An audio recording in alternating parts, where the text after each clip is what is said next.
মাশিউর রহমান ভাই জানতে চেয়েছেন, বারবার বোঝানোর পরও স্ত্রী বেনামাজি থেকে গেল, স্বামীর করণীয় কি? স্বামী বুঝাতেই থাকে, স্ত্রীকে শাসন করবে, বুঝাবে, এরপরও স্ত্রী যদি বেনামাজি থাকে, বেপরদাই থাকে, তালাক দেবে না। আমরা চূড়ান্ত সিদ্ধান্ত যেতে বলি না, বুঝাতে থাকেন, এভাবে মরে যাবেন, আপনি দায়ুস হবেন না, কারণ আপনি চেষ্টা করেছেন, উদাসীন ছিলেন না। স্ত্রী বেনামাজি, আপনি বুঝিয়েছেন, সে বেনামাজি, তার আমলের হিসাব সে দেবে। আল্লাহর কাছে আপনাকে আসামি বানাতে পারবে না যে আমার স্বামী আমাকে বলেনি, এটা বলতে পারবে না। কিন্তু আপনি তাকে একবার মারপিট করে হাসপাতালে পাঠিয়ে দেবেন, আমরা সেটা বলছি না। আল্লাহ আপনাকে বাধ্য করেনি, আপনি দারোগা না যে আপনাকে পিটাইতে হবে। তবে হ্যাঁ, শাসন করার জন্য যতটুকু দরকার, শাসনের মাত্রাটা আল্লাহ তাআলা বলছেন, আল্লাতী তাখাফুনা নুশুজাহুন্না ফাইযুহুন্না ওয়াহজুরুহুন্না ওয়াদরিবুহুন্না। আল্লাহ তাআলা বলছেন ফাইযুহুন্না ওয়াহজুরুহুন্না ফিল মাদাজি, যে তোমরা ওয়াজ করো, বিছানা পৃথক করো, প্রয়োজনে লঘু প্রহার করো। এরপরও যদি সে বেনামাজি থেকে যায়, তার দায় দায়িত্ব তাকে বহন করতে হবে। নাহিদুজ্জামান ভাই জানতে চেয়েছেন, ঘরে ছবি ঝুলানো থাকলে নামাজ হবে কি? নামাজ হবে, নামাজ হবে, কিন্তু ঝামেলা হয়েছে যে রহমতের ফেরেশতা প্রবেশ করবে না, তাই নামাজটা আল্লাহ পর্যন্ত পৌঁছবে সন্দেহ থেকে যায়। হাদিস আসছে, লা তাদখুলুল মালাইকাতু বাইতান ফীহি কালবুন আও তাসাবির, ওই ঘরে রহমতের ফেরেশতা প্রবেশ করে না যে ঘরে ছবি থাকে ঝুলন্ত অফেন এবং সেখানে কুকুর থাকে। তাহলে কুকুর থাকলে আর ছবি থাকলে ফেরেশতা আসে না, রহমতের ফেরেশতা। এই জন্য নামাজটা নামাজ হবে, কিন্তু কবুল হবে কিনা সেটাই সন্দেহ থেকে যায়। এই জন্য পারতপক্ষে এমন জায়গায় নামাজ পড়বেন না। আর যদি আপনি বাধ্য হন যে আপনার দোকানটাই হলো এমন যে দোকানে ছবি আছে লটকানো, এমন অফিসে চাকরি করেন ছবি আছে লটকানো, বাংলাদেশে তো এখন সেখানে বাপ আর মায়ের ছবি না টানাইলে চলেই না, আইন করছে মাদ্রাসার অফিসেও মা বাবার ছবি টানাইতে হবে। আস্তাগফিরুল্লাহ। বুখারী শরীফের উপরে বাপজানের ছবি, কোরআন শরীফ আলমারিতে আর বাপজানের ছবি আলমারির উপরে, আইন বানাইছে। এখন এই জাতীয় জায়গায় রহমতের ফেরেশতা প্রবেশ করেন, তো বাধ্য হয়ে যদি সেই দোকানে নামাজ পড়তে হয়, সে অফিসে নামাজ পড়তে হয়, যে আপনি এর বাইরে যাওয়ার সুযোগ পাচ্ছেন না কোনো কারণে, নামাজ পড়ে নেবেন, কবুল করার মালিক আল্লাহ, কিন্তু ইচ্ছা করে এমন জায়গায় নামাজ পড়া সঠিক হবে না। ওমর ফারুক জানতে চেয়েছেন, জামাতে প্রথম রাকাতে কেরাত ছুটে গেলে, অর্থাৎ জামাতের প্রথম রাকাত যদি ছুটে যায়, তাহলে এই কেরাত যে আমি পেলাম না, তাহলে আমি তো পরে আসলাম, এখন এই কেরাতটা আমি কখন মিলাম? হ্যাঁ, আপনি প্রথম রাকাত না পাওয়ার কারণে আপনি কেরাত পাননি, ইমাম সাহেব তো মাত্র এক রাকাতে কেরাত মিলাইছে, যেটা আপনি পেয়েছেন। এর আগের রাকাত তিনি মিলিয়েছিলেন, আপনি পাননি। এই অবস্থা আমরা আপনাকে বলবো, আপনি যখন সালাম ফিরাবেন, সালাম ফিরিয়ে দাঁড়াবেন, দাঁড়াইয়া আপনি সূরা ফাতিহার সাথে কেরাত একটা সূরা মিলিয়ে নেবেন। ইমরান হোসেন জানতে চেয়েছে, ইসলামে লটারি এবং কুইজের বিধান কি? লটারি জায়েজ যদি সেখানে কারো পুঁজি বিনিয়োগ না হয়, আর যদি পুঁজি বিনিয়োগ হয় লটারি জায়েজ নেই। সবাই 10 টাকা করে দিলেন, 100 জনে দিলেন, 5 জনে লটারিতে পুরস্কার পাইল, বাকি 95 জন লসে পড়ে গেল, জায়েজ নেই, এটা সুদ, এটা হারাম, এটা জায়েজ নেই, এটা জুয়া, জুয়া, এটা জুয়া, সুদ নয়, ভুল বলেছি, এটা জুয়া, আর জুয়া আল্লাহ হারাম করেছে। কিন্তু একজনও পুঁজি দেয় না এমন লটারি, যেমন ধরেন কোন মার্কেট মালিক বললো আমাদের এখান থেকে যারা খরচ করবেন তাদেরকে আমরা প্রণোদনা হিসাবে, উৎসাহ বাতা হিসাবে একটা মোটরসাইকেল দেবো, একটা ফ্রিজ দেবো ইত্যাদি, আমরা পুরস্কার দেবো, এটা আমরা কিনে দেবো। ওনাদের মার্কেটটা জমানোর জন্য, কাস্টমারের আকর্ষণ করার জন্য ওনারা নিজেরা লটারিতে কিছু লোককে পুরস্কার দেবেন। 100 জন টিকিট ফেলেছে, 5 জনকে পুরস্কার দেবে, যে 95 জন পায় নাই তাদের কিন্তু কোনো লস নাই। এই জন্য এটা জুয়া না। রাসূল সাল্লাল্লাহু আলাইহি ওয়াসাল্লাম যখন উনি জিহাদে যেতেন, উনার স্ত্রীদের মাঝ থেকে একজনকে সাথে নিতেন। তো স্ত্রী আছে 11 জন, 2 জন ইন্তেকাল করেছে, বাকি আছেন 9 জন। 9 জনের নাম লিখে কোনো একজনকে দিয়ে টান দিয়ে তুলতেন, যার নাম উঠতো তাকে নিতেন। এই লটারি জায়েজ, এই জাতীয় করা যেতে পারে। আর লটারির সাথে আরেকটি প্রশ্ন ওনার ছিল কুইজ, কুইজের ব্যাপারও ঠিক তাই, যদি পুঁজি বিনিয়োগ না হয় তাহলে জায়েজ হবে, পুঁজি বিনিয়োগ করলে জুয়া হয়ে যাবে। নাইম নামে একজন ভাই জানতে চেয়েছেন, মা বাবার ইনকাম হালাল নয়, অর্থাৎ তারা হারাম খান, এখন সন্তানের জন্য দোয়া করলে তাদের দোয়া কবুল হবে? ইবাদত কবুল হবে না, কিন্তু দোয়া কবুল হবে। আবার যে দোয়া ইবাদতের সাথে সম্পৃক্ত সে দোয়াটা কবুল হবে না। যেমন ধরেন কোন হিন্দু, ঈমানই নাই, খাবার হালাল তো দূরের কথা, যদি আপনি তার উপর জুলুম করেন সে বদদোয়া দেয়, তার বদদোয়া কবুল হয়ে যাবে। তাকে যদি আপনি সহযোগিতা করেন সে আপনার জন্য দোয়া করে, সেটাও কবুল হবে। তাহলে মা বাবারটাও তাই, কিন্তু ইবাদত কবুল হবে না। মুর্শিদা পাখি নামে একজন বোন জানতে চেয়েছেন, আমার বান্ধবীর 4টি সন্তান আছে, এখন 5ম সন্তান তার গর্ভে আছে, কিন্তু স্বামী এবং শাশুড়ি ওই সন্তানটা নষ্ট করতে চায়, করণীয় কি? এটা খুব জটিল একটি প্রশ্ন। স্বামীর অবাধ্য হওয়াও ঝামেলা, সন্তান নষ্ট করাও ঝামেলা। এই জন্য আমি বোনকে বলবো, আপনি আপনার স্বামীকে বুঝান যে সন্তান নষ্ট করা কবিরা গুনাহ। ওয়াইদাল মাউউদাতু সুইলাত বিআইয়ি যামবিন কুতিলাত।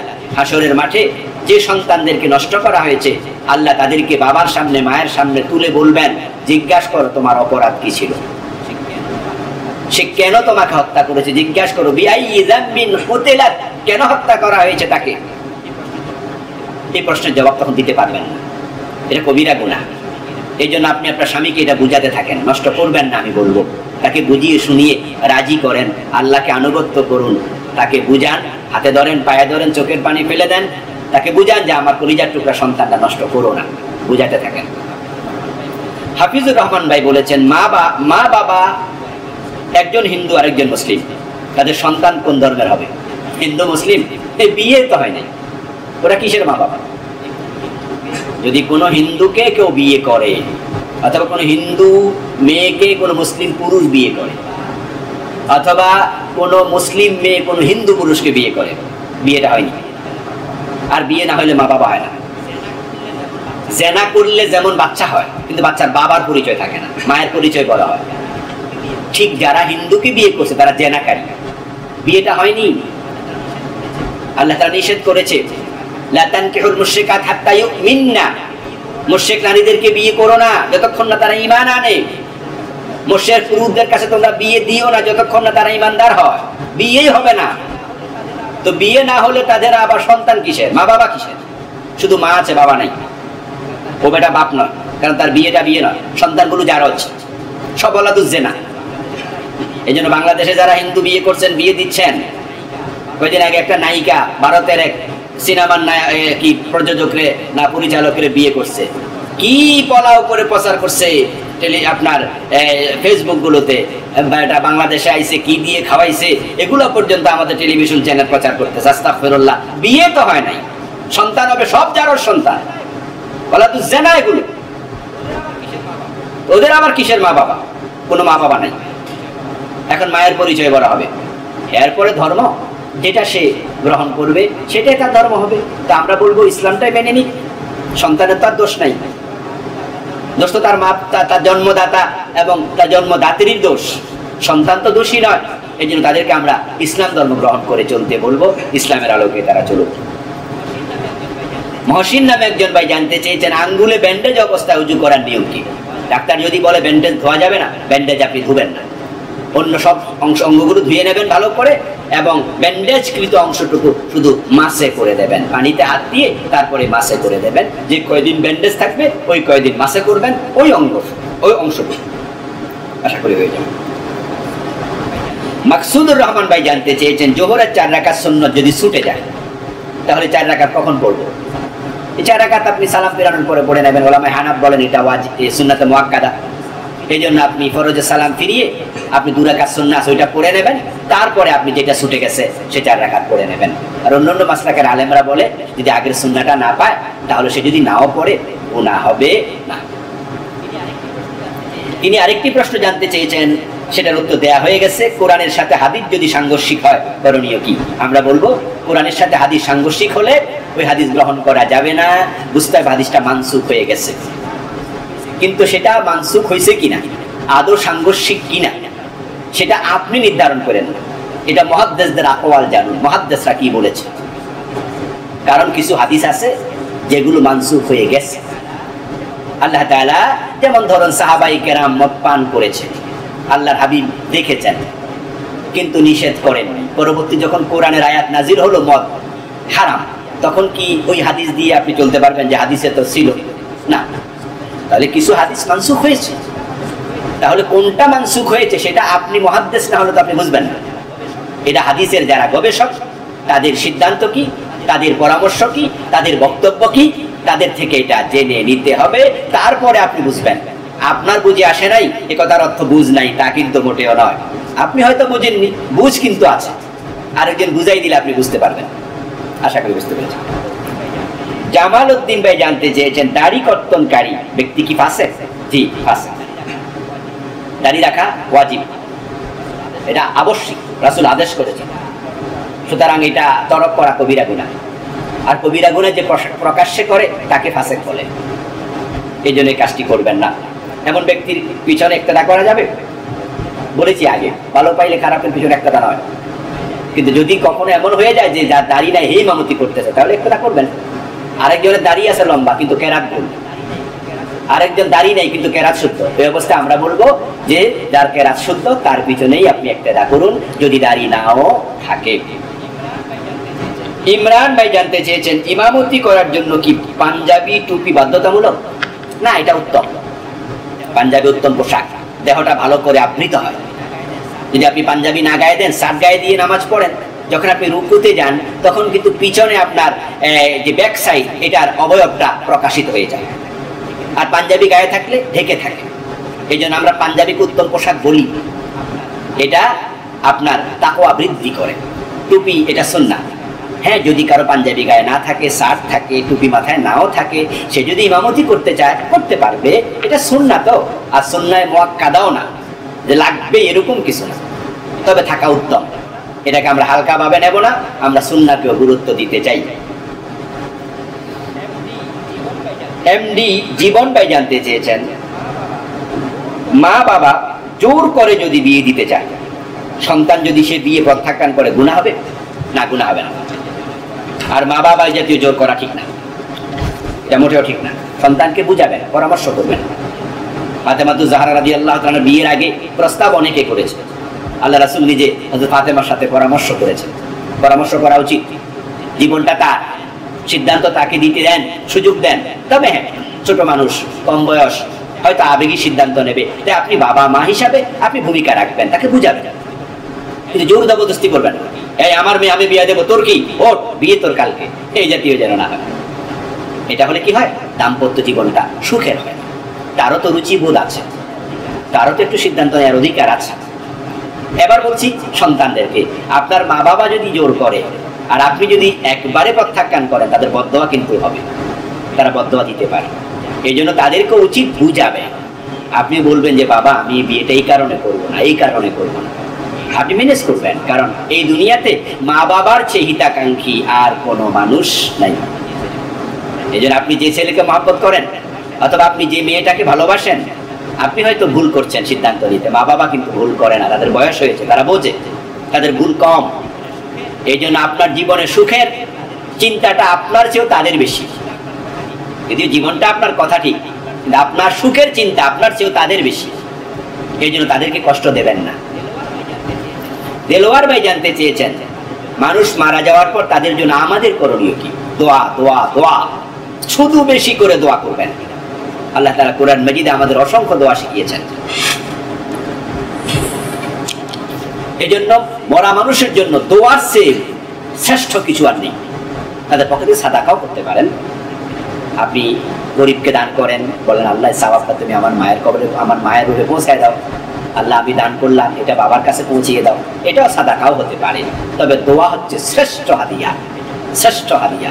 এই জন্য রব্বির হামহুমা কামা রাব্বায়ানি সাগীরা, অন্যান্য দোয়া যেগুলো আছে আপনজনের জন্য, এই দোয়াগুলো করতে থাকবেন। ফাতেমা নামে একজন বোন জানতে চেয়েছেন ডিভোর্সি মেয়ে বাবার বাড়িতে থাকে, তার প্রতি তার মা বাবা, ভাই বোন এবং তাদের প্রতি তার দায়িত্ব। যদি মেয়েটা সক্ষম হয়, চাকরি করে, তার টাকা পয়সা আছে, অথবা স্বামী থেকে টাকা পয়সা পেয়েছে অনেক, ডিভোর্সি মহারানা হিসাবে, তাহলে সেই টাকা থেকে তার মা বাবা যদি গরিব হয় তাদেরকে দেবে। ছেলে যেমন দেয় মেয়েও দেবে, চাকরি করে চাকরির টাকা মা বাবাকে দেবে, ভাই বোনকে দেবে, দায় দায়িত্ব তাদেরও আছে, যেটা মানবিক বিষয়। আর যদি মেয়েটা অক্ষম হয়, চাকরি নাই, সে ডিভোর্সি, কষ্টে আছে, তাহলে মা বাবার যদি সক্ষমতা থাকে তাকে পালন করতে হবে। কিন্তু বালেগ হওয়ার পরে সন্তানকে লালন পালন করা মা বাবার জন্য বাধ্যতামূলক নয়। না বালেগ থাকা পর্যন্ত মা বাবা সন্তানকে পরিপালন করতে হবে, কিন্তু বালেগ হয়ে যাওয়ার পরে এটা মা বাবার জন্য নফল, এক্সট্রা, না করলে কোনো গুনাহ নেই। তো মেয়েটা ডিভোর্সি, তাই মেয়েটা যদি অক্ষম হয় মা বাবার উচিত তার প্রতি এহসান করা, ভাই বোনেরও উচিত তার প্রতি এহসান করা, না হয় বিপদগামীও হয়ে যেতে পারে। আশিক ভাই জানতে চেয়েছেন নবজাতকের কপালে কালো টিপ দেয়া কতটুকু শরীয়ত সম্মত? মোটেও ঠিক নয়। সৌন্দর্যের জন্য দিলে জায়েজ, কিন্তু আমাদের দেশে দেয় কেন? চোখ যেন না লাগে, এই জন্য দেয়। কয় আর কি মুখ লাগবে, মুখ তো আর লাগে না, চোখ লাগে। আল আইনু হাক্কুন আন নাজরু হাক্ক, হাদিসে আছে চোখ যে লাগে এটা সত্য, চোখের প্রভাব আছে। আর চোখের প্রভাব থেকে কালো টিপ বাঁচাতে পারবে না, শিরকের গন্ধ আছে, বাঁচাবে আল্লাহ। এই জন্য আল্লাহর হাবিব দোয়া করতেন, আউযু বিকালিমাতিল্লাহি তাম্মা মিন শাররি কুল্লি শাইতানিন ওয়া হাম্মা ওয়া মিন কুল্লি আইনিন লাম্মা। এই আইনুন মানে চোখ, এই জাতীয় চোখ থেকে আল্লাহর কাছে হেফাজত চাই। এই দোয়াটা পরে ফু দেবেন, কালো টিপ দেবেন না, কোনো প্রয়োজন নেই। তাফরিন আফরোজ নামে একজন বোন জানতে চেয়েছেন পুরুষ মহিলার নামাজের পার্থক্য আছে কিনা। এ বিষয়ে আমরা আগেও কথা বলেছি, আজকেও বলছি। পুরুষ এবং মহিলার নামাজের মৌলিক কোনো পার্থক্য নেই, সামান্য সামান্য পার্থক্য আছে। যেমন মেয়েরা ইমামতি করবে না, মেয়েরা আজান দেবে না। পুরুষ ইমামতি করবে, পুরুষ আজান দেবে। এরপরে পার্থক্য যে মেয়েরা যখন নামাজ পড়বে তখন এক দুটি হাদিসে পাওয়া যায় যে তারা সিজদা করার সময় রানের সাথে বুক লাগাবে। হাদিস আছে এটা, যে হযরত ইয়াজিদ বিন আবি হাবিব বলেন, ইন্না রাসূল সাল্লাল্লাহু আলাইহি ওয়াসাল্লাম মাররা আলা ইমরাতাইন তুসাল্লিয়ান, দুইজন মেয়ে নামাজ পড়ছে, বিশ্বনবী হেঁটে যাচ্ছিলেন তাদের পাশ দিয়ে। ফাকালা ইযা সাজাদতুমা ফাদাম্মা বা'দাল লাহম ইলাল আরদ, তিনি বললেন যখন তোমরা নামাজ পড়বে তখন তোমাদের শরীরটা জমিনের সাথে মিশিয়ে দেবে। ফাইনাল মারআ লাইসাত ফি যালিকা কাররাজুল, কারণ মেয়েরা এই ক্ষেত্রে পুরুষের মতো নয়। এই হাদিসটা সহিহ নয়, এটা এসেছে কিতাবুল মারাসিল লি আবু দাউদ, হাদিস নাম্বার 80, এটা মুরসাল। সুতরাং এই হাদিস দিয়ে দলিল দেয়া গেল না। এরপরে একটি হাদিসে আছে যে হযরত আব্দুল্লাহ ইবনে ওমর বলেন, ক্বালা নবী সাল্লাল্লাহু আলাইহি ওয়াসাল্লাম ইযা জালাসাতিল মারআতু ফিস সালাহ ওয়াদাআত ফাখিদাহা আলা ফাখিদাহা আল-উখরা ওয়া ইযা সাজাদাত ইলসাকাত বাতনাহা ফি ফাখিযাইহা, যখন মেয়েরা নামাজ পড়বে তখন তারা বসার সময় এক রানের উপরে আরেক রান দিয়ে বসবে, সিজদার সময় পেট রানের সাথে লাগাবে। এই হাদিসটা আসছে বাইহাকি। তাহলে এই হাদিস দিয়ে বোঝা যাচ্ছে যে রানের সাথে পেট লাগাবে, আর পুরুষেরা রান থেকে পেট আলাদা করবে। আচ্ছা, এরপরে সহিহ বুখারী, আপনার সহিহ হাদিস যেটা এ বিষয়ে আবু দাউদে সহিহ বুখারীতে এসেছে হাদিস নাম্বার 6008, সেটা হচ্ছে হযরত মালিক ইবনুল হুয়াইরিস বলছেন, ক্বালা নবী সাল্লাল্লাহু আলাইহি ওয়াসাল্লাম ইরজিউ ইলা আহলিকুম ফাআল্লিমুহুম ওয়া মুরুহুম ওয়া সাল্লু কামা রাআইতুমুনি উসাল্লি, তোমরা ঘরে যাও, মানুষকে নামাজ শিখাও, আমাকে যেভাবে নামাজ পড়তে দেখেছো সেইভাবে। এটা সহিহ হাদিস। তাহলে বোঝা যাচ্ছে যে এখানে নারী পুরুষ আলাদা করা হয়নি। আর নারী পুরুষের নামাজ যদি আলাদা থাকতো, হযরত আয়েশা হাদিস বলতেন, উম্মু সালামা বলতেন, উম্মাহাতুল মুমিনিন, তারা রাসূলকে কাছ থেকে দেখেছেন, রাসূল তাদের নামাজ পড়া কাছ থেকে দেখেছে, কিন্তু তিনি মা আয়েশাকে বলে নাই যে তুমি পুরুষের মতো পড়িও না। তাহলে তিনি বলতেন, হাজার হাজার হাদিস বলেছেন, 2000-এর উপরে 2200 হাদিস, 2210টা মা আয়েশা বর্ণনা করছেন, তার থেকে একটা হাদিসও নেই যে মেয়েদের নামাজ আলাদা। তাই তো নাসিরউদ্দিন আলবানী রাহিমাহুল্লাহ বলছেন, ওয়ালা আ'লামু হাদিসান সহিহান ফিত তাফরিক বাইনা সালাতির রাজুল ওয়া সালাতিল মারআ, পুরুষ এবং নারীর নামাজের মাঝে পার্থক্য আছে এই বিষয়ে একটা সহিহ হাদিসও আমার জানা নেই। ইন্নামা হুয়া রায়ু ওয়াল ইজতিহাদ, বরং যারা বলেন এগুলো তাদের রায় এবং ইজতিহাদ।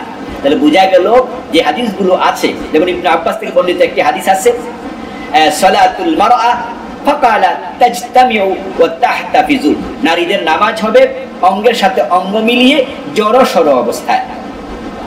এই জাতীয় যে বক্তব্যগুলো আছে, যেগুলো আমি এর আগে বললাম যে কিছু হাদিস পাওয়া যায়, আল্লামা আলবানী বলেন সহিহ নয়। এরপর আমরা বলবো যে পার্থক্যটা বলা হলো সেটা কি ওয়াজিবের ক্ষেত্রে হলো, ফরজের ক্ষেত্রে হলো? নামাজের ফরজ তো 13টা, কোনো পার্থক্য এখানে পাইছেন আপনারা? এরপর ওয়াজিব যে 14টা, সেখানে কোনো পার্থক্য পেয়েছেন? শুধুমাত্র তারা যখন সিজদা করবে তখন রানের সাথে পেট মিলাবে, আর আমরা পেট থেকে রান আলাদা করবো। তো এইটুকু পার্থক্য পাওয়া গেল, সামান্য। তাহলে যারা বলে যে পার্থক্য আছে, কই পার্থক্য? একবারে যত সামান্য পার্থক্য। মূলত রোজার মাঝে কোনো পার্থক্য নেই নারী পুরুষের, জাকাতের মাঝে পার্থক্য নেই, হজের মাঝে পার্থক্য নেই, ইমানের মাঝে পার্থক্য নেই। তাহলে নামাজের মাঝে পার্থক্য হবে কেন? ইসলামের খুঁটি তো 5টা। তো মহিলার ইমান পুরুষের ইমান একই কালেমা, মহিলার হজ পুরুষের হজ একই ফরজ, একই ওয়াজিব, মহিলার জাকাত পুরুষের জাকাত একই সিস্টেম, মহিলার রোজা পুরুষের রোজা একবারে একই নিয়মে। তো নামাজটা আলাদা হবে কেন? 5 রকমের মাঝে 4টে একরকম। নামাজেও পার্থক্য আদৌ নেই। সল্লু কামা রাআইতুমুনি উসাল্লি, সহিহ বুখারীর রিওয়ায়াত। এই জন্য আমি বলবো যে আসলে পার্থক্য খুব একটা আছে মনে হয় না, এটা নিয়ে ঝগড়া করা দরকার নেই। আচ্ছা, জিহাদ খান ভাই জানতে চেয়েছেন, আমি একজন ছাত্র, প্রাইভেট পড়ি, 1500 টাকা বাসা থেকে আনি, 1000 টাকা স্যারকে দেই, 500 টাকা রেখে দেই, মা বাবা জানে না, ঠিক হবে? মিথ্যার আশ্রয় নেওয়া ঠিক হবে না। এতে করে আপনি ফাঁকিবাজ হয়ে যাবেন, আস্তে আস্তে করে আরো বড় কিছু শুরু করে দেবেন। এই জন্য আমরা বলবো মা বাবার সাথে প্রতারণার আশ্রয় নেবেন না, বরং আপনি যা লাগবে বলবেন, বলে কই আনবেন, কিন্তু প্রতারণার আশ্রয় নেওয়া ঠিক হবে না। মেহেদী হাসান জানতে চেয়েছেন, আত্মহত্যাকারীর জানাজার নামাজ পড়তে হবে? হ্যাঁ, আত্মহত্যা কবিরা গুনাহ, খুবই খারাপ কাজ, কিন্তু তার জানাজা পড়তে হবে। নাজমুল ইসলাম ভাই জানতে চেয়েছেন, হুজুর আপনারা বলেন কালেমাওয়ালারা একদিন না একদিন জান্নাতে যাবে, তাহলে যারা কোরআনের আইনের বিরোধিতা করে তারা কি জান্নাতে যাবে? জটিল প্রশ্ন। কোরআনের আইনের বিরোধিতা করলে কালেমাওয়ালা থাকে না, এর কালেমাটাই থাকে না, যেটা আমি কিছুক্ষণ আগে বলেছি কুফরি। কুফরি করলে ঈমান ভেঙে যায়। সুতরাং কোরআনের আইনের বিরোধিতা করলেন আর আপনি কপালে নামাজ পড়ে কালো দাগ ফেলে দিয়েছেন, দিন 1000 বার লা ইলাহা ইল্লাল্লাহ পড়তেছেন, কোটি বার পড়লেও লাভ হবে না, আপনার তাকফির হয়ে গেছে, কুফরি হয়ে গেছে। এই জন্য আপনি কোরআনের আইনের বিরোধিতা করবেন না, যারা করে তারা কালেমাওয়ালা থাকে না, আর যারা কালেমা নিয়ে মৃত্যুবরণ করবে তারা জান্নাত পাবে ইনশাআল্লাহ। রাকিব ভাই জানতে চেয়েছেন, ফরজ নামাজের সাজদায় সুবহান রাব্বিয়াল আলা ব্যতীত আর কোন দোয়া আছে? সুবহান রাব্বিয়াল আলা রাসূল পড়তে বলেছেন, এটা করবেন, এটা সুন্নাহ। তবে অন্য দোয়াও আছে। মা আয়েশা বলেন, কানান নবী সাল্লাল্লাহু আলাইহি ওয়াসাল্লাম ইয়াকুলু ফি রুকুইহি ওয়া সুজুদিহি সুবহানাকাল্লাহুম্মা রাব্বানা ওয়া বিহামদিকা আল্লাহুম্মা ইগফিরলি। আল্লাহর হাবিব এই দোয়া করতেন। আরো কিছু দোয়া কিতাবুস সালাত পড়লে আপনারা পাবেন, সিজদায় রাসূল ভিন্ন ভিন্ন দোয়াও করেছেন। নজরুল ইসলাম ভাই জানতে চেয়েছেন, ইশারের নামাজের সময় কয়টা পর্যন্ত থাকে? মধ্যরাত পর্যন্ত। মধ্যরাত পর্যন্ত ইশারের নামাজের সময় থাকে। মধ্যরাতের পরে সবে সাদিক পর্যন্ত পড়া যাবে, তবে মাকরুহ হবে। এই জন্য আমরা মধ্যরাতের আগে পড়তে চাই। জোয়েল নামে একজন ভাই জানতে চেয়েছেন, যে ব্যক্তি খারাপ কাজ করে আর তার এই কাজের সমালোচনা করলে কি গীবত হবে? খারাপ কাজের সমালোচনা করুন, কিন্তু ব্যক্তির নাম বলবেন না। নাম যদি না বলেন ইশারা ইঙ্গিতে, তাহলে গীবত হবে না। কিন্তু কোনো ব্যক্তি অন্যায় করছে, সেটা তার পিছনে নাম নিয়ে বললে তাহলে সে মনে কষ্ট পাবে, গীবত হবে। তবে হ্যাঁ, ওই অন্যায়টা যদি দেশ এবং জাতির জন্য ক্ষতিকারক হয় তাহলে গীবত হবে না। কিন্তু ব্যক্তিগত অন্যায় নিয়ে সমালোচনা করলে নামবিহীন সমালোচনা করতে হবে, নাম নিলে গীবত হয়ে যাবে। তাকে আপনি বলতে চান যদি, সামনাসামনি বলে দেন সাহস করে, ভাই আপনি এটা কেন করেন, এটাই তো মুমিনের কাজ। আল মুমিন মিরআতুল লিআখিহি, হাদিসে আছে একজন মুমিন আরেকজন মুমিনের আয়না। আয়না কিন্তু পিছনে গেলে আর দেখায় না, সামনে আসলে দেখায়। এই জন্য মুমিন মুমিনকে সামনে সংশোধন করবে, পিছনে সমালোচনা করবে না। আরাফাত ভাই জানতে চেয়েছেন, হায়াতুন নবী শব্দের অর্থ কি? রাসূলকে হায়াতুন নবী বলা যাবে? হায়াতুন নবী শব্দের অর্থ নবীর হায়াত, নবীর জীবন। এখন বাংলাদেশে এটা দিয়ে কি বুঝাতে চায় লোকেরা, আমিও বুঝি না ভালো করে। যদিও তারা মনে হয় বুঝাতে চায় যে রাসূল সাল্লাল্লাহু আলাইহি ওয়াসাল্লাম কবরে জীবিত আছেন কিনা। হ্যাঁ, রাসূল সাল্লাল্লাহু আলাইহি ওয়াসাল্লাম তো কবরে জীবিত, কবরে তিনি জীবিত, তিনি সালামের জবাব দেন, হাদিসে আছে। মানুষ সালাম দিলে সালাম ওনার কাছে পৌঁছানো হয়, কিন্তু এই কথার অর্থ এই না যে তিনি মারা যাননি। যদি কেউ মনে করে হায়াতুন নবী মানে তিনি দুনিয়ার মতোই জীবিত আছেন, তাহলে সে ভুল করবে। রাসূল ইন্তেকাল করেছেন, সাহাবারা তাই ওনার ইন্তেকালে কষ্ট পেয়েছে। হযরত ফাতেমা কান্না করেছে, ওমর রাদিয়াল্লাহু তাআলা আনহু ওনার ইন্তেকালের পরে একবারে ক্ষেপে গেছেন, যদি কেউ বলে রাসূল মরেছে আমি তলোয়ার দিয়ে কুপিয়ে দেব। আবু বকর সিদ্দিক রাদিয়াল্লাহু তাআলা উনাকে শান্ত করেছেন। আর আল্লাহ তাআলা কি বলেছেন? ইন্নাকা মাইয়িতুন ওয়া ইন্নাহুম মাইয়িতুন কুল্লু নাফসিন যায়িকাতুল মাউত। সব মানুষ মরা লাগবে, হে নবী আপনিও মৃত্যুবরণ করবেন, তারাও মৃত্যুবরণ করবে। তা আপনি হায়াতুন নবী বলতে যদি বুঝান যে উনি মরেনি, তাহলে এই আয়াতগুলো স্বীকার করা হবে, কুফরি হবে। তবে আবার অন্যান্য সাধারণ মানুষের মতো রাসূল কবরে একবারে নিস্তেজ অবস্থায় পড়ে আছে, এটাও মনে করা যাবে না। বরং নবীদের দেহ মাটির জন্য আল্লাহ হারাম করে দিয়েছেন, তাই তারা সশরীরে সেখানে জীবিত আছেন। কিন্তু এই হায়াতটা বারজাখী হায়াত, এটা আখিরাতের হায়াত, এর সাথে দুনিয়ার কোনো মিল পাওয়া যাবে না। সর্বশেষ প্রশ্নের উত্তর নাসির উদ্দিন নামে একজন ভাই জানতে চেয়েছেন, স্বামী মারা গেলে স্ত্রী 40-45 দিন বাড়ির বাহিরে যায় না, এটা কি হারাম? না, বাড়ির বাহিরে যাবে না এটা কোনো কথা না। স্বামীর বাড়িতে ইদ্যত পালন করবে 4 মাস 10 দিন, 40-45 দিন নয়, কিন্তু 4 মাস 10 দিন। 4 মাস 10 দিন সে স্বামীর বাড়ি ছেড়ে প্রয়োজন ব্যতীত অন্য কোথাও যাবে না।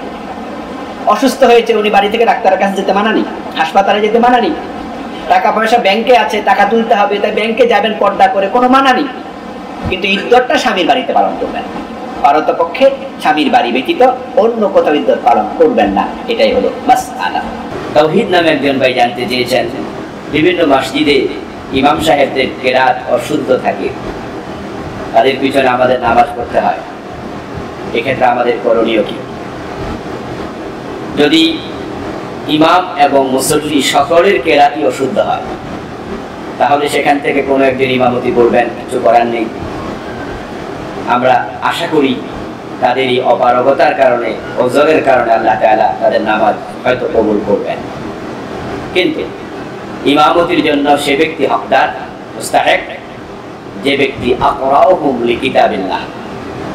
রাসূলুল্লাহ সাল্লাল্লাহু আলাইহি ওয়াসাল্লাম বলেছেন, উপস্থিত যত লোক আছে নামাজে, তাদের মাঝে সবচেয়ে আল্লাহর কোরআন যিনি ভালো পড়েন, কোরআনের সবচেয়ে বড় পাঠক যিনি, তিনি হবেন ইমামতের মুস্তাহিক।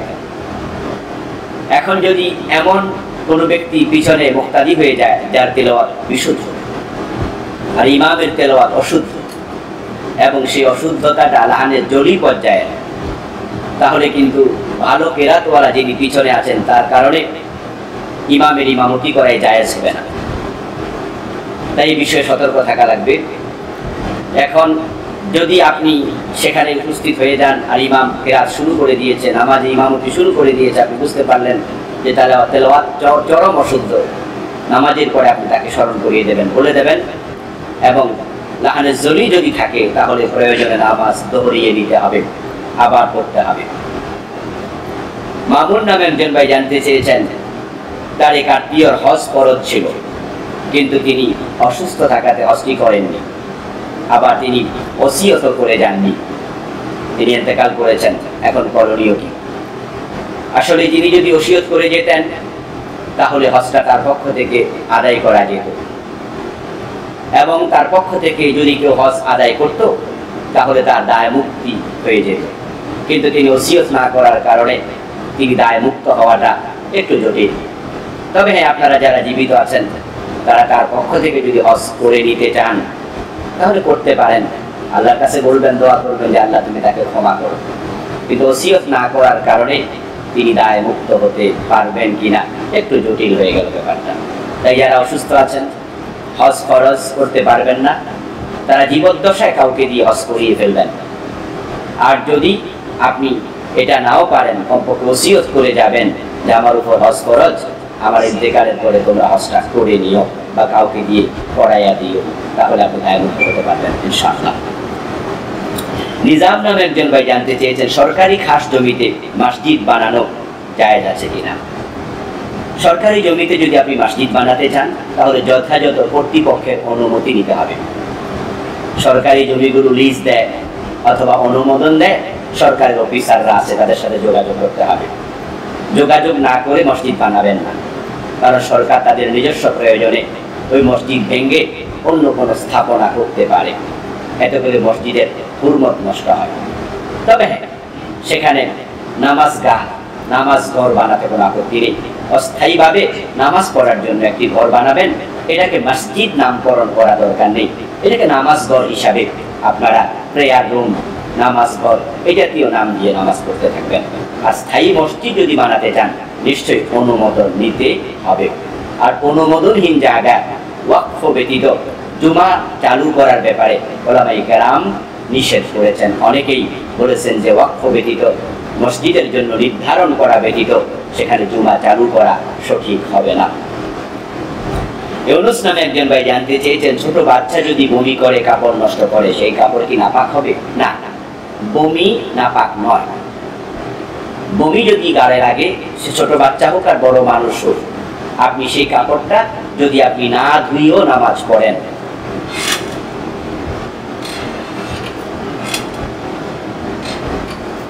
যদি বমি কাপড়ে লাগে সেই কাপড় যদি আপনি না ধুয়েও নামাজ পড়েন, নামাজ হয়ে যাবে। মাটি পাক কিন্তু খাওয়া জায়েজ নাই, তো বমি পাক কিন্তু এই বমিটা খাওয়া জায়েজ নাই। এটা ফি নাফসিহি পবিত্র, নিজে নিজে পবিত্র, কিন্তু এটা খাবার হিসাবে গ্রহণ করা যাবে না। কাপড়ে লাগলে নামাজ নষ্ট হবে না। সাবিত নামে একজন ভাই জানতে চেয়েছেন, কবিরা গুনাহ তাওবা ছাড়া তা থেকে মুক্তি পাওয়ার আর কোনো কাফারা আছে কি? কবিরা গুনাহ দু রকম, একটা হলো হাক্কুল ইবাদ নষ্ট করা আর একটা হাক্কুল্লাহ নষ্ট করা। যদি আপনি বান্দার হক নষ্ট করেন তাহলে আপনি শুধুমাত্র তাওবা দিয়ে তা থেকে পরিত্রাণ পেতে পারেন না। যেমন আপনি কারো গীবত করলেন, তাহলে আপনি গীবত করলেন, যার গীবত করলেন তার থেকে আপনাকে ক্ষমা চেয়ে নিতে হবে। কারো হক নষ্ট করলেন,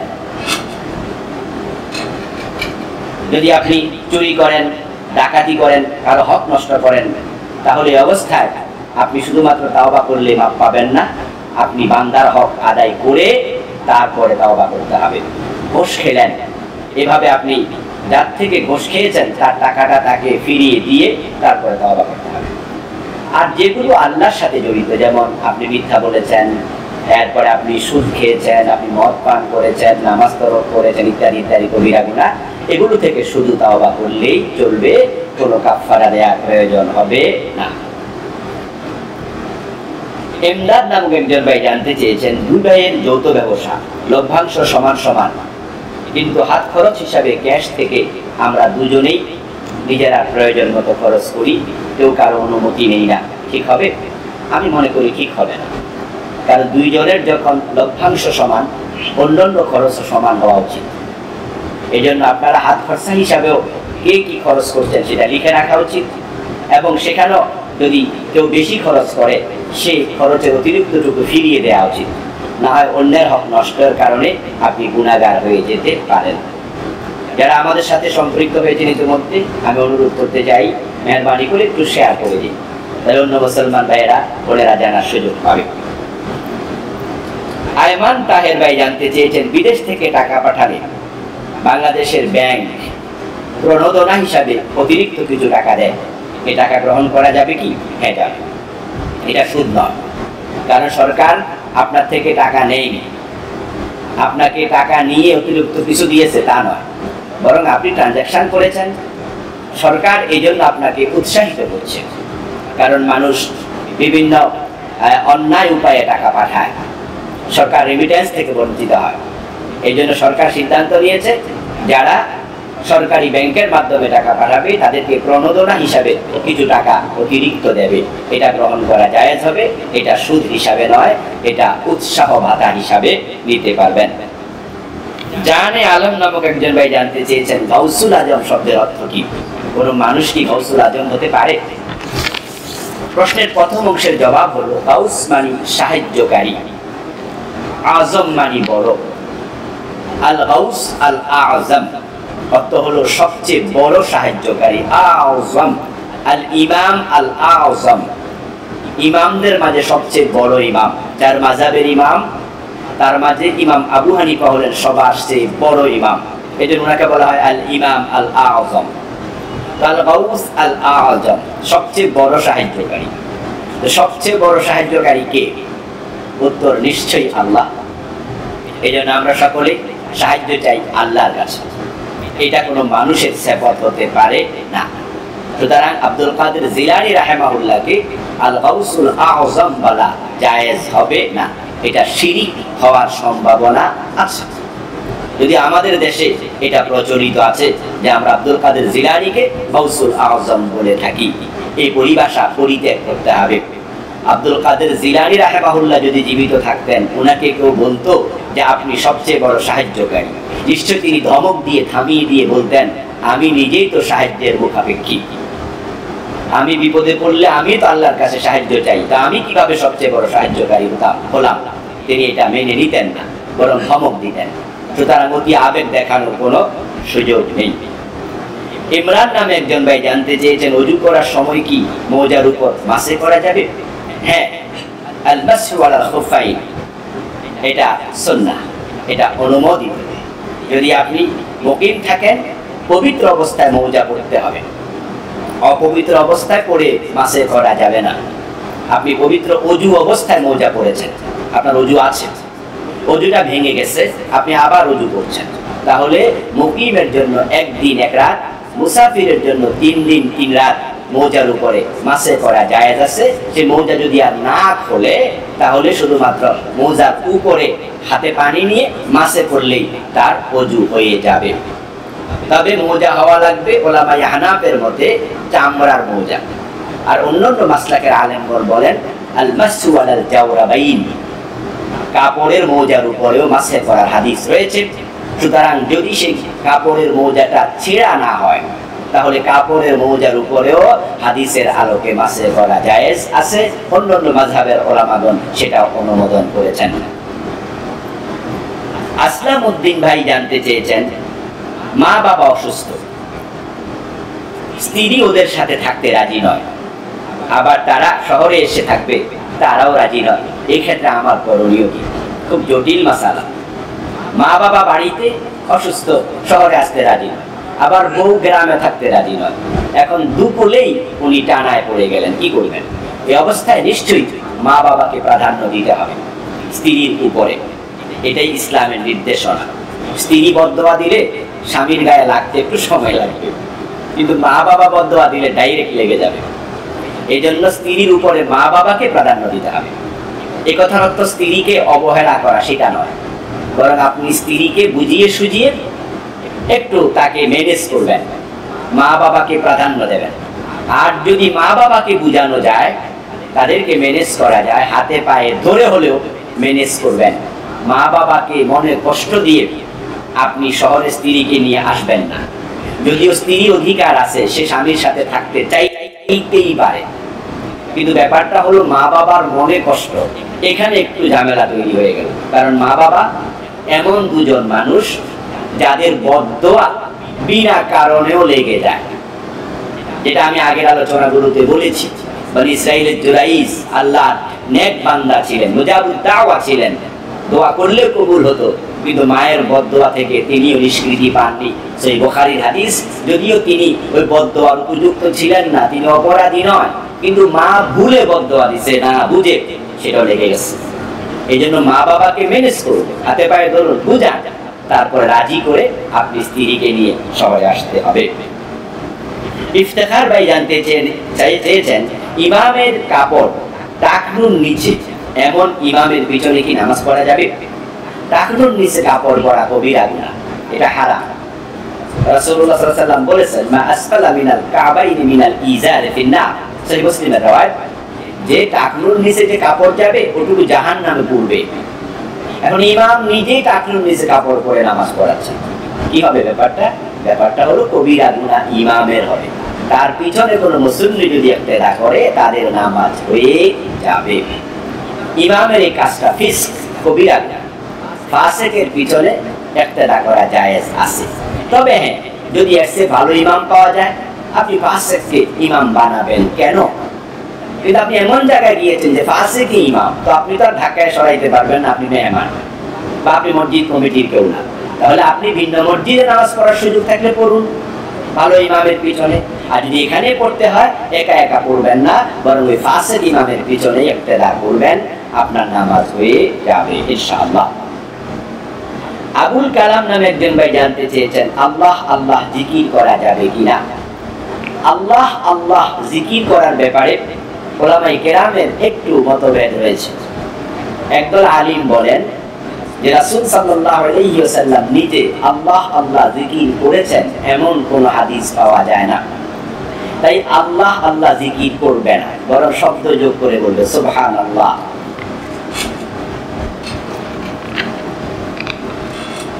আলহামদুলিল্লাহ, আল্লাহু আকবার, শব্দ যোগ করতে হবে। আর কিছু কিছু আলেম বলেছেন আল্লাহ আল্লাহ শব্দে জিকির করা জায়েজ। তাদের দলিল হচ্ছে সহিহ মুসলিমের একটি হাদিস, লা তাকুমু সাআ আলা আহাদিন ইয়াকুলু আল্লাহ আল্লাহ।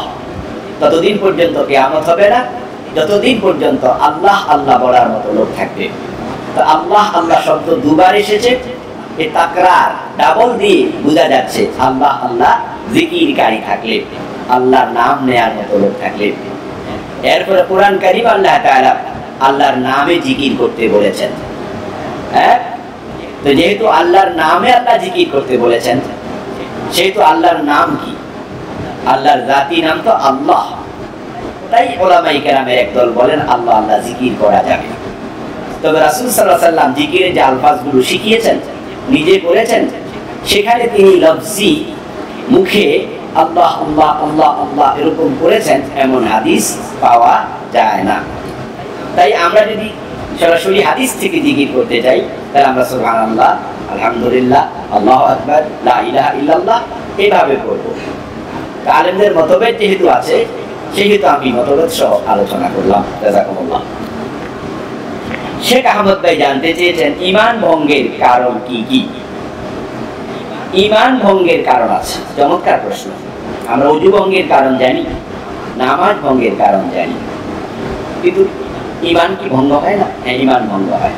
আল্লাহর হাবিব বলেছেন ইয়াতি আলান নাসি জামান, এমন একটি জামানা আসবে ইয়াতামিউনা ফিল মাসাজিদ লাইসা ফীহি মুমিন, যে মানুষগুলো মসজিদে একত্রিত হবে, নামাজ পড়বে, কিন্তু তাদের মাঝে মুমিন থাকবে না। অন্য হাদিসে আসছে মানুষ সকালবেলা মুমিন থাকবে, সন্ধ্যাবেলা কাফের হয়ে যাবে। আসবাহা মুমিনান ফায়ুমসি কাফিরা, সহিহ মুসলিমের riwayat, যে সকালবেলা মুমিন থাকবে, সন্ধ্যাবেলায় কাফের হয়ে যাবে। এই কাফের কিভাবে হবে? ঈমান ভেঙে যায় চার কারণে। এক নাম্বার কুফর, যদি আল্লাহর কোনো বিধান অস্বীকার করে, কোরআনের আয়াত অস্বীকার করে, কোরআনের কোনো আইন অস্বীকার করে, কাফের হয়ে যাবে, ঈমান ভেঙে যাবে। শিরক করলে, আল্লাহ তাআলার সাথে যদি কাউকে আবার অংশীদার করে, তাহলে তার ঈমান চলে যাবে। ইলহাদ করলে, নাস্তিকতা, যে কখনো কেউ বলে বসলো আল্লাহ বলতে কেউ নাই, নাউযুবিল্লাহ, unseen is nothing, there is no God, এই কথা বলার কিছু লোক বাংলাদেশেও আছে। তাহলে ইলহাদের কারণে, নাস্তিকতার কারণে ঈমান ভেঙে যাবে। যদি সে মুমিন থাকে, পরবর্তীতে ইলহাদ করে, তার ঈমান শেষ। আর একটা নিফাক ইতিকাদি, যদি সে ঈমানের দিক থেকে মুনাফিক হয়, ইসলাম গ্রহণ করেছে, আন্তরিকভাবে গ্রহণ করেনি, মুখে বলে আমি আল্লাহকে মানি, বাস্তবে মানে না, মুখে বলে কোরআন মানি, বাস্তবে কোরআনের আইনের কথা বললে খেপে ওঠে, মানতে চায় না। কোরআনের আইনের পক্ষে যারা কথা বলে, উল্টা তাদেরকে রাজাকার বলে, ওদেরকে মামলা দেয়। জানে তারা ভালো মানুষ, শুধুমাত্র জানে ভালো মানুষ, শুধুমাত্র তারা কোরআনের আইনের পক্ষে কথা বলার কারণে তাদেরকে নিগ্রহের শিকার করে, নিগৃহীত করে। এই লোকগুলো মুনাফিক ইতিকাদি তাদের ভিতরে আছে, তাই তাদেরও ঈমান ভেঙে গেছে। এখন কাজ কি? কাজ হবে আবার নতুন করে কালেমা পড়ে উল্লিখিত গুনাহ থেকে, অপরাধ থেকে নিজেকে মুক্ত রাখতে হবে। একে আজাদ নামে একজন ভাই জানতে চেয়েছেন, কোরআনে জেনার সাজা 100 বেত্রাঘাত, এটা সূরা নূরে উল্লেখ করা আছে, কিন্তু হাদিসে এখানে জেনাকারী বিবাহিত হলে 100 বেত, আবার যদি বিবাহিত হলে রজম, অবিবাহিত হলে 100 বেত, এই ভাগ কেন করা হলো? এরপরে তিনি প্রশ্ন করেছেন আরেকটা, রজম করে জেনা করলে, পাথর মেরে মানুষ হত্যা করা, এটা কি কোরআনের বিপরীত হলো না? কোরআনে তো 100 বেতের কথা আছে, রজমের কথা নেই। এই প্রশ্নগুলো কেন যে আসলে আমার বুঝে আসে না, কারণ কোরআনেই তো আছে, আল্লাহ তাআলা বলেছেন মা তাকুমুর রাসূলু ফাখুযুহু ওয়া মা নাহাকুম আনহু ফান্তাহু, রাসূল যা করতে বলেছেন করো, ছাড়তে বলেছেন ছাড়ো। কোরআনের সবচেয়ে বড় ব্যাখ্যাদাতা রাসূল নিজে। আল্লাহ তাআলা বিশ্ব নবীকে কোরআনের ব্যাখ্যা শিখিয়েছেন। তিনি বলছেন ইন্না আলাইনা বায়ানা, নিশ্চয় কোরআনের ব্যাখ্যা করার দায়িত্ব আমি আল্লাহ, এর মানে আমি আপনাকে সেটা শিখিয়েছি। ইন্না আলাইনা জামাআহু ওয়া কুরআনাহু ফাইদা ক্বরানাহু ফাত্তাবি' কুরআনা সুম্মা ইন্না আলাইনা বায়ানা। যে আমি কোরআনকে আপনার হৃদয়ে একত্রিত করে দিচ্ছি, আমি এর ব্যাখ্যা আপনাকে শিখাচ্ছি। এইজন্য আল্লাহ তাআলা বলেন, কুল ইন কুনতুম তুহিব্বুনাল্লাহ ফাত্তাবিউনি, আপনি বলে দিন তোমরা যদি আল্লাহকে ভালোবাসতে চাও, আল্লাহর ভালোবাসা পেতে চাও, আমাকে অনুসরণ করো। তো রাসূল যা বলবেন সেটা তো কোরআনেরই কথা, রাসূল তো বানায়া কথা বলে না। আল্লাহ বলেন মা ইয়ানতিকু আনিল হাওয়া ইন হুয়া ইল্লা ওয়াহয়ুন ইউহা, তিনি যা বলেন সবই ওহী। তো রাসূল যখন বললেন যে অবিবাহিত হলে তাকে তোমরা 100 বেত্রাঘাত করো, বিবাহিত হলে তাকে রজম করো, তো আল্লাহ তো বলছে তিনি বানায়া কথা বলে না। এখানে প্রশ্ন তৈরি কেন হবে? এর কারণ কিছু ভাই আছেন যারা কোরআনে যা আছে শুধু তাই মানে, হাদিস মানতে চায় না। ওদেরকে বর্তমানে আহলে কোরআন বলছি আমরা, যদিও তারা আহলে কোরআন না। আহলে কোরআন তো ভালো জিনিস, কিন্তু তারা শুধুমাত্র কোরআন মানতে চায়। এই জাতীয় লোকগুলো পথহারা। আপনি শুধু কোরআন দিয়ে ইসলাম মানতে পারবেন, রাসূলের হাদিসকে আপনি অস্বীকার করবেন, তাহলে কোরআনের মাঝে আছে ওয়ারকাউ ওয়াসজুদু, রুকু করো সিজদা করো। কোরআনে কোথাও তো নাই যে সিজদা দুইটা রুকু একটা। তা আপনি নামাজের মাঝে একটা রুকু করছেন, দুইটা সিজদা করছেন, এটাও তো কোরআনে নাই যে দুই সিজদা করো। সিজদা করার সময় কপালটা জমিনে ঠেকাতে হবে, কোরআনে কোথায় আছে? নাই। ও আমার ভাই, রুকু করার সময় আপনি একটু মাথা ঝুঁকাবেন, এটার কোরআনে কোথায় আছে? নাই। রাসূল নিজে ব্যাখ্যা করে দেখিয়েছেন, কিছু মৌখিক ব্যাখ্যা করেছেন, কিছু আমলি ব্যাখ্যা করে দেখিয়েছেন। এই জন্য আপনাকে কোরআন মানতে হলে হাদিসও মানতেই হবে। ফাত্তাবিউনি, তোমরা আমাকে অনুসরণ করো। আল্লাহ বলছে ইন হুয়া ইল্লা ওয়াহয়ুন ইউহা, তিনি নিজে কোনো কথা বলেন না, এটা ওহী। দেখুন রাসূল সাল্লাল্লাহু আলাইহি ওয়াসাল্লাম ব্যাখ্যা করেছেন, তিনি বলেছেন যে বিবাহিত লোক জেনা করলে তাকে রজম করো। বুঝতে হবে এটা আল্লাহরই কথা, আল্লাহ ওনাকে এই ব্যাখ্যা শিখিয়েছেন। সুতরাং আপনি যদি বলেন যে না এটা কোরআন বিরোধী, কেমনে কোরআন বিরোধী হলো? তাহলে কোরআনে আছে রুকু করো সিজদা করো, এখন রাসূল বলছে দুই সিজদা, আপনি তো এখানে বলতে পারেন এটা কোরআন বিরোধী, কোরআন দুই সিজদার কথা নাই। এই জন্য মন গড়া প্রশ্ন তৈরি করা যাবে না।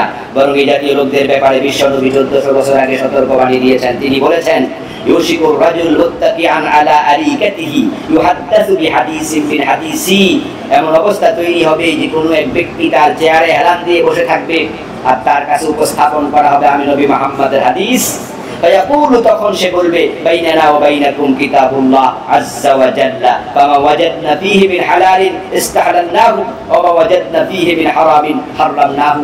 সে তখন বলবে রাসূলের হাদিস শোনার পরে যে আমাদের সামনে তো কোরআন আছে, কোরআন যথেষ্ট, এর মাঝে আমরা যা হালাল পাই তাকে হালাল হিসাবে গ্রহণ করলাম, এর মাঝে যা হারাম পাই আমরা তাকে হারাম হিসাবে মেনে নিলাম, হাদিসের দরকার নাই। এমন কথা একদল লোক বলবে। বিশ্বনবী 1400 বছর আগে বলে গেছেন। ইবনে মাজাহ হাদিস নাম্বার 12, আবু দাউদ হাদিস নাম্বার 4604। এই জাতীয় কিছু উদ্ভট লোক তৈরি হবে যারা হাদিস মানতে চাইবে না। বাংলাদেশেও কিছু লোক তৈরি হয়েছে ডাইরেক্ট হাদিস অস্বীকার করে, এমন লোকের সাথে আমার সাক্ষাৎ হয়েছে। ইফতার করে তারা সূর্য ডুবার 1 ঘন্টা পরে, নামাজ পড়ে 5 ওয়াক্ত শুধু 2 রাকাত, ফজর 2 রাকাত, জোহর 2 রাকাত, আসর 2 রাকাত, মাগরিব 2 রাকাত, এসব পরে 2 রাকাত। বলে কোরআনে শুধু 2 রাকাতের কথা আছে, কোরআনে 2 রাকাতের কথা আছে সফরের নামাজ, কসর। যুদ্ধের মাঠে যখন নামাজ হবে তখন পরিস্থিতির ভয়াবহতার কারণে আল্লাহ বলছে 2 রাকাত পড়ো। ওরা কয় 2 রাকাত যেহেতু আছে 4 রাকাতের কথা কোরআনে নাই, আমরা পড়বো না। এইভাবে তারা উদ্ভট কথা বলে। আমি মুখাসামা করেছি, মুনাজারা করেছি এক ব্যক্তির সাথে, অনেক বড় ইঞ্জিনিয়ার, রেডিও অফিসের অনেক বড় ইঞ্জিনিয়ার, ধামরাইয়ের যিনি প্রধান ছিলেন। আহলে কোরআন দাবি করছে, কোরআন মানি হাদিস মানি না। এই জাতীয় অনেক সংক্রমিত ব্যাধিতে এই দেশের মানুষ আক্রান্ত হচ্ছে। এবং আপনি আরেক ডাক্তার সাহেব বের হয়েছে, যিনি বলছেন, কিতাব লিখেছেন সহিহ হাদিস সহিহ নয়। ওই ডাক্তার সাহেব আমাদের মগবাজারে, উনি একজন ভালো মানুষ ব্যক্তিগত জীবনে, তাকে আমি পার্সোনালি চিনি কাছ থেকে, কিন্তু উনি বিভ্রান্ত। উনি বলছেন কোরআনের সাথে যদি হাদিস সাংঘর্ষিক হয় ওই হাদিস বাতিল, গ্রহণ করা যাবে না।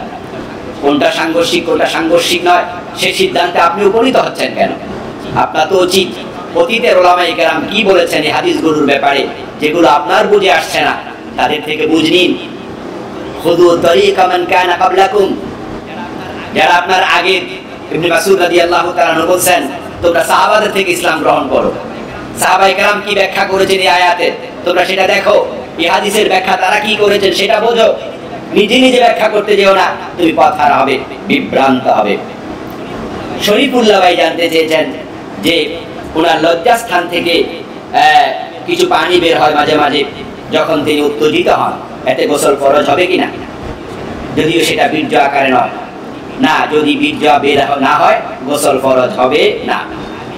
আগে এবং পরে যেটা বের হয় প্রস্রাবের জায়গা থেকে, এটাকে বলা হয় ওয়াদি এবং মাজি, সেটা যদি বের হয় একটু হালকা পানি পানি লাগে, আপনি ওযু করতে হবে, ওযুটা ভেঙে যাবে, কাপড়টা পরিবর্তন করতে হবে, কাপড়টা নষ্ট হয়ে যাবে, কিন্তু গোসল ফরজ হবে না।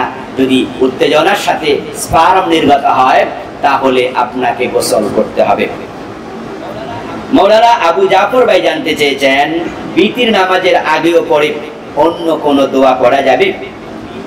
বিতির নামাজের কুনুতের আগেও পরে অন্য কোন দোয়া পড়া যাবে কিনা উনি এটাই জানতে চেয়েছিলেন।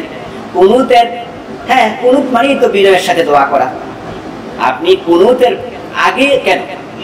আপনি তো সূরা পড়বেন, তারপরে আপনি এটা কেরাত সূরা ফাতিহার সাথে আপনি একটা সূরা মিলাবেন, তারপরে তো আপনি এবার কুনুতের দোয়া পড়তে থাকবেন।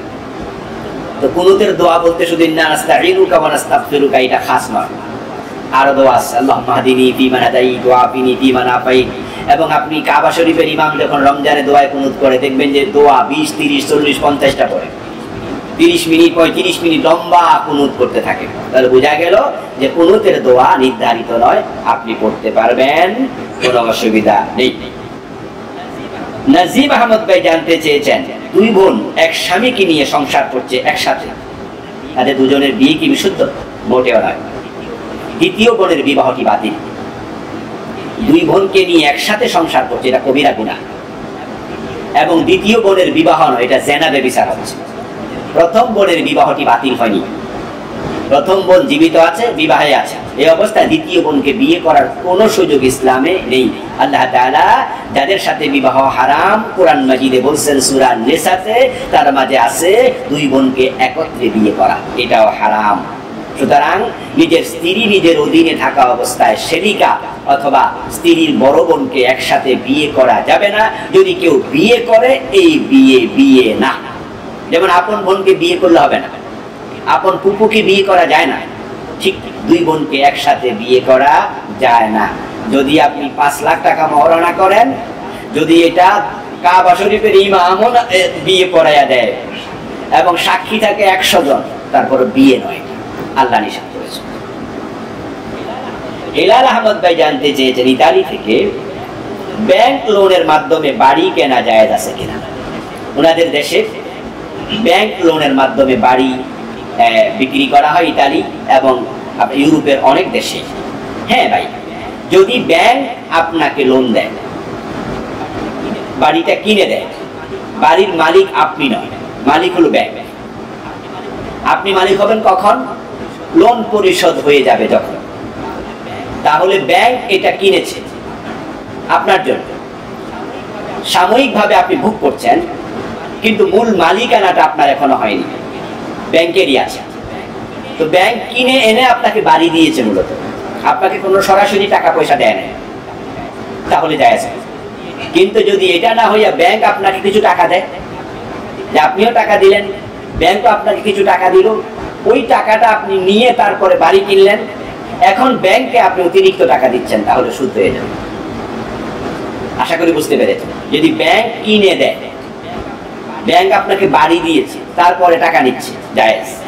কিন্তু ব্যাংক আপনাকে টাকা দিয়েছে, ওই টাকা দিয়ে আপনি কিনেছেন, তাহলে সুদ অতিরিক্ত দেয়া যাবে না। কিন্তু ব্যাংক নিজে কিনে দিলে যে মূল্য আসে, অতিরিক্ত মূল্য তারা নিতেই পারে, সেটা জায়েজ আছে, সেটা দিতে পারবেন। ইসরাফিল নামে একজন ভাই জানতে চেয়েছেন অতীতে নবী ছিল যার স্ত্রী কাফের, মুমিন নারী যার স্বামী কাফের, তাহলে কাফেরের সাথে মুমিনের বিয়ে ছিল বৈধ, কিন্তু বর্তমানে কাফের সাথে মুমিনের বিয়ে অবৈধ কেন? অতীতে অনেক কিছু জায়েজ ছিল যেটা বর্তমানে জায়েজ নেই। আদম আলাইহিস সালামের সময় তো ভাই বোনে বিয়ে জায়েজ ছিল, আপনি কি বলবেন যে এখন কেন জায়েজ নেই? শরীয়তের আইনে পরিবর্তন হতেই পারে। আর দ্বিতীয় হলো নূহ আলাইহিস সালাম যখন বিয়ে করেছেন, ওনার বয়স 40-এ নবুয়ত পেয়েছেন, তো বিয়ের আগে করে ফেলছেন, তাহলে ওই বউটা পরবর্তীতে ঈমান আনেনি, তাই বিবাহটা ঠিক ছিল। হযরত আসিয়া যখন ফেরাউনের কাছে বিয়ে বসেছে তখন তো ফেরাউন খোদা দাবি করেনি, আসিয়া মুমিনা।